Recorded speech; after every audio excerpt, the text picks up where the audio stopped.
Happiness is a 1998 film and also an ironic title, which I will talk about later on in this review. But this film stars Philip Seymour Hoffman. He's probably the big name that a lot of people would know about.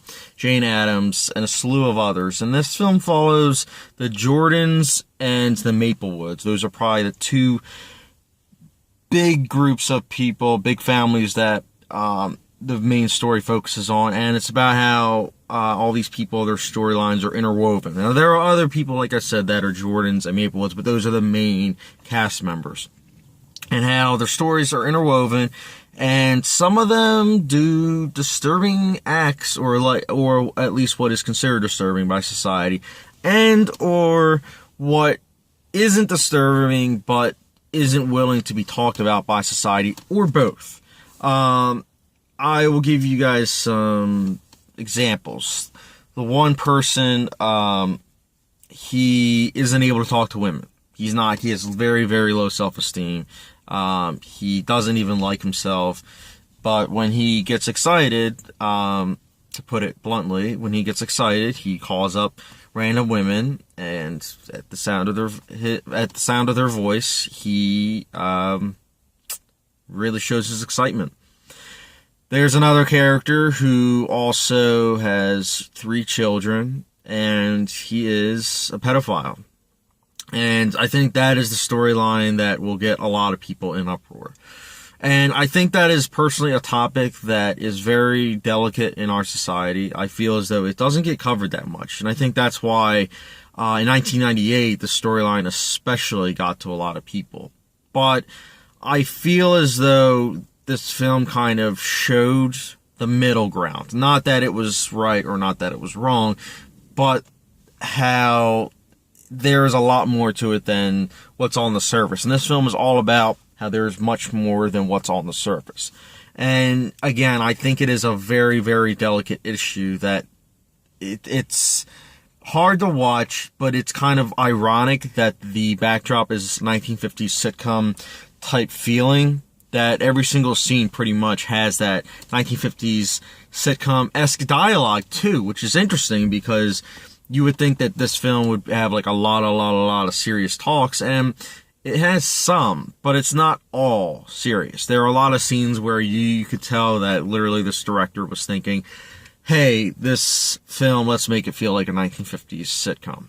And it does, to some extent, which is the ironic part of not only how this film deals with disturbing acts and discussion, but the title itself is ironic. This film has a lot of irony in it, because Happiness, this film isn't about how everyone is happy.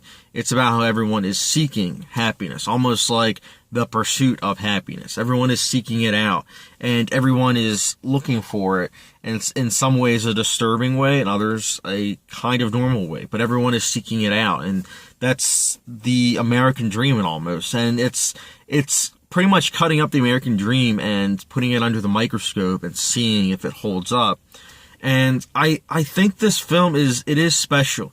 I personally love suburban movies. I love American Beauty. I love Blue Velvet, Little Children, Revolutionary Road. I really like them. Rear Window, it's not a suburban movie, but it's close and it inspired all those movies.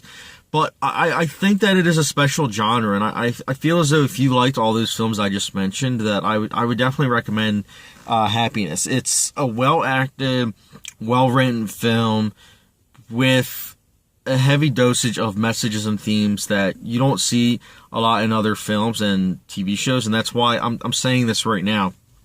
If you're tired of watching the same old, watch Happiness, because it will give you a sense of relief that, hey, there are original films out there. There are films that are willing to take risks, even if it's at the expense of being almost scrutinized for the topics.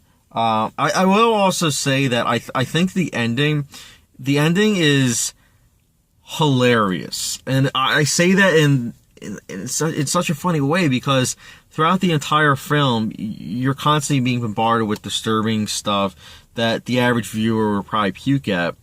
You're getting bombarded with that, and then every now and then you're getting hit with 50s sitcom type, almost humor, and then you get hit with the very end, and I couldn't help but laugh. I was laughing like for a good 3-4 minutes. I found it hilarious.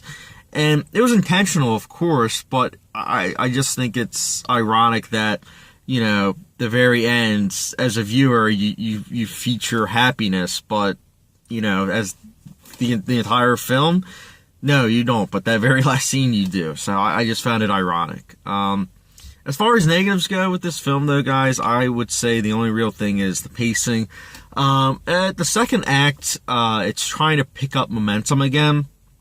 And unfortunately, it really isn't able to at first, but then it picks it up, and the final act, it gets back on track.